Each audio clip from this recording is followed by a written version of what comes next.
And it was all very, very tricky in terms of the mechanics. So, for example, the individuals who were imprisoned here in the United States, it was only once they were released from prison and heading back to China that the Chinese officials said, okay, you guys can go now.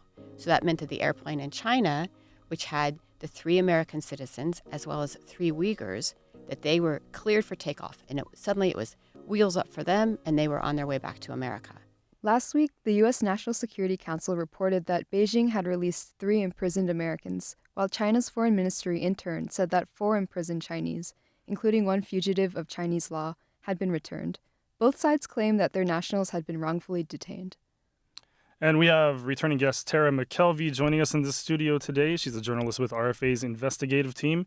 And she's here to discuss the details of the swap and what it means for both the U.S. and China. Welcome to the podcast again, Tara. Welcome back. Thank you. So it's been emphasized in the press that these exchanges are, quote unquote, rare. So why now? That's a good question. One possibility is that President Biden is leaving office soon.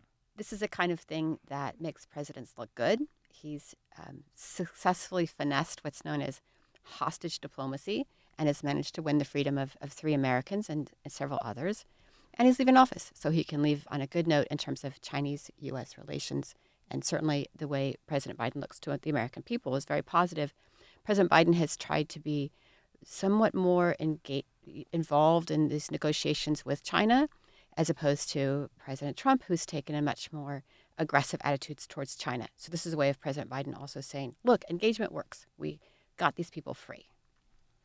Okay, so, but I wonder when you mentioned that, so if China is trying to make Biden look good because he's going out, is that what you're suggesting? I think China has nothing.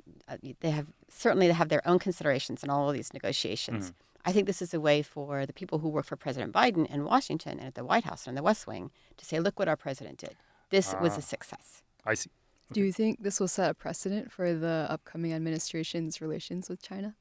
President Trump, as everyone in Washington and around the world knows, has his own distinct style of governing. One thing that he specializes in is negotiations. It's very possible that President Trump will engage in some kind of negotiations with China in the future. Certainly whether it's about tariffs is definitely a possibility. But also it's possible that President Trump will try to win the release of other people who should be free, and that Mr. Trump may successfully negotiate with the Chinese on these issues too. I see. So you mentioned to us yesterday when we were planning this that these swaps in theory usually tend to be, or they should be, 1 for 1. But in actual practice, what we're getting here is we're getting 3 Americans for 4 Chinese nationals. So what's behind that? The math, yes, it's a complicated math because these are human beings. It's complicated. Their own stories are very complex. But there's kind of a rough ratio where the Chinese officials have released several people, and it was all very, very tricky in terms of the mechanics. So, for example, the individuals who were imprisoned here in the United States, it was only once they were released from prison and heading back to China that the Chinese officials said, okay, you guys can go now. So that meant that the airplane in China, which had the 3 American citizens as well as 3 Uyghurs, that they were cleared for takeoff. And suddenly it was wheels up for them, and they were on their way back to America. In terms of the actual numbers, at first it seemed like it was 3-3. There were 3 Chinese nationals here in the U.S. who were released, and there were 3 American citizens who were released from the Chinese prisons. As it turned out, there were 3 other people on that airplane. These were Uyghurs, and they were released from whatever confinement or detention or what other situation they were in, and they were allowed to come to the United States. Okay. I wanted to look a little bit about what these people were actually detained for, according to the governments that detained them. So I think that all of the Chinese nationals that were detained by the United States, it was on kind of espionage charges, whereas the other there was one drug charge for one of the Americans in China, or another accusation of spying, which actually ended up being publicly available information and things like that. So, what exactly in your estimation, would you say is the strategic value beyond political concerns of getting, I guess, what are considered low-level criminals out of China? Yeah, it's a great question. it's officially known as a spy swap, which makes you think, oh, there's spies that are being swapped. But if you look a little bit closer at these cases, very complicated situations. In fact, probably the most prominent individual of all of these, whether they're U.S. citizens or Chinese nationals, was an officer who was imprisoned in the United States, and he had been put in prison based on spying charges. He was an officer for the Ministry of State Security, which is the equivalent of the FBI and the CIA in China. And he had been actually arrested in Brussels in 2018, extradited to the United States, and put in prison here and sentenced to 20 years. As you can imagine, for the Chinese officials, it was really important to get him out, because how could they say to the people who work for the Ministry of State Security, you need to do these dangerous activities, and it's possible you could end up spending the rest of your life in a prison in the United States. So through this gesture of winning the freedom of their Ministry of State Security officer, they were able to say, yes, this is a risky undertaking, but if you're in trouble, we'll make sure you come home. So you mentioned that 3 Uyghurs were also on the plane back to the U.S., and of those, one of those was the mother of Nuri Turkel, who is the high-profile Uyghur activist. But this part of the exchange wasn't openly publicized by the Biden administration. Why do you think they kept parts of the exchange under wraps? Like, wouldn't this also be cause for celebration? Certainly a celebration for the individuals who were released, and also, of course, for Nuri Turkel, for him and his mother, and for their family too.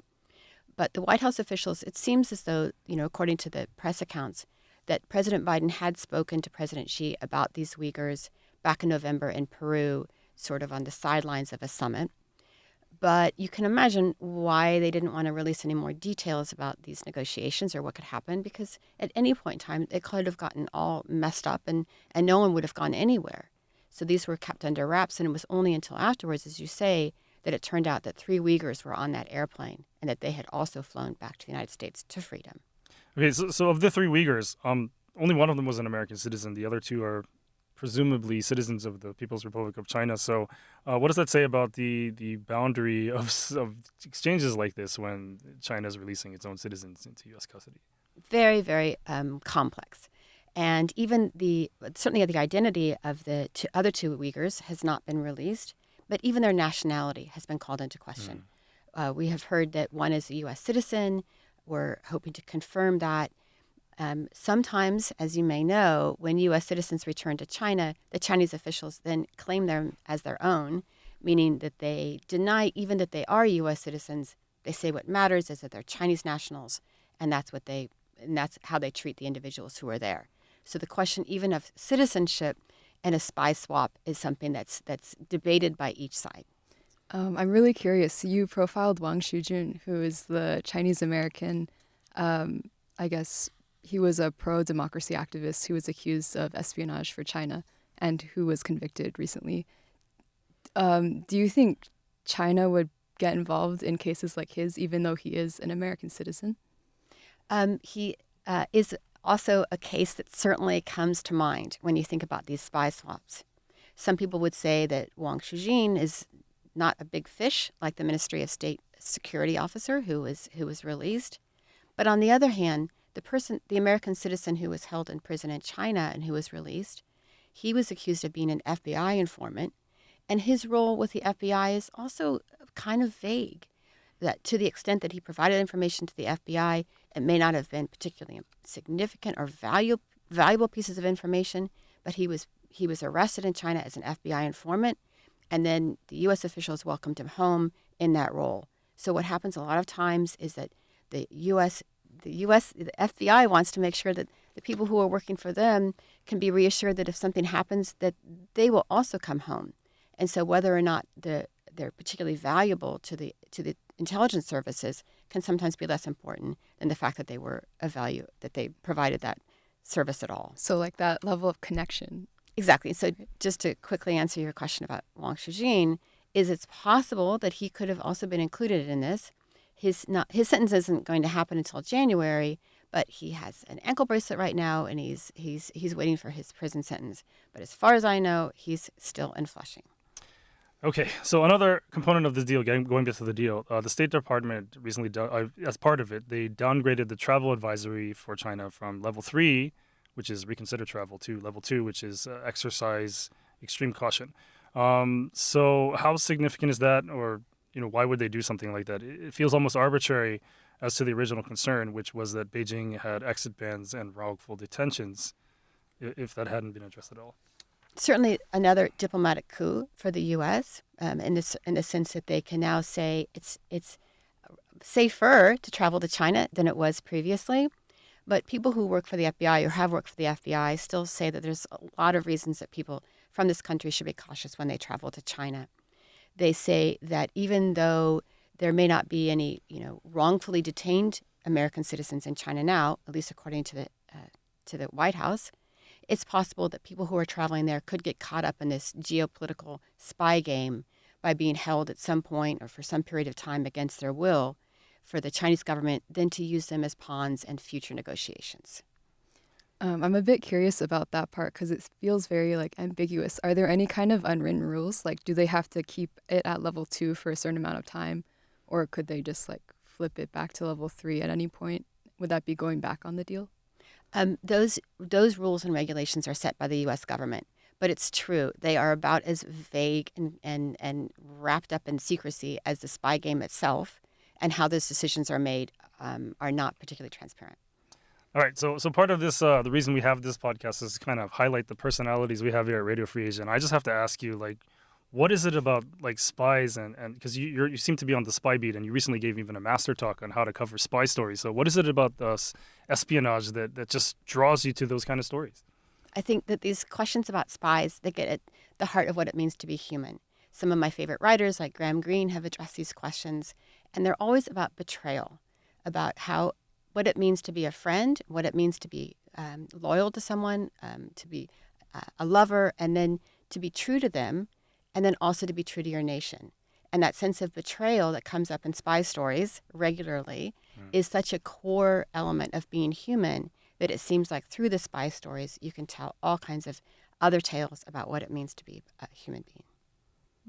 One of the things you mentioned when you did do the master talk, which I found interesting, was that you can influence people to talk to you as a journalist by, I guess, flattering them a lot and kind of buttering them up and hoping that they'll give you more information because of what you're doing. That seems like a sort of an espionage technique almost. So do you have any experience doing this kind of work before? Maybe not as a journalist? It's funny. Well, in the CIA, I once asked somebody about this question, about what happens when they're traveling, let's say, in a dangerous country, and someone accuses them of working for the CIA. And his answer to me was, the more you deny, the more you confirm. So I'll leave it at that. Okay. All right. Well, that's the core of the book, how to win power and influence people, right? It was just listen. People like to talk. That's true. That's true.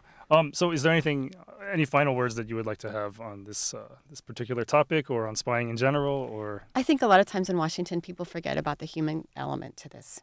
And right now, the Turkel family is celebrating because their mother is home. Another journalist here at Radio Free Asia said that he had talked to Turkel, a member of their family, the son of the woman who had been released. And Nuri Turkel told him that it was in November and he looked in the kitchen and there was his mom in the kitchen.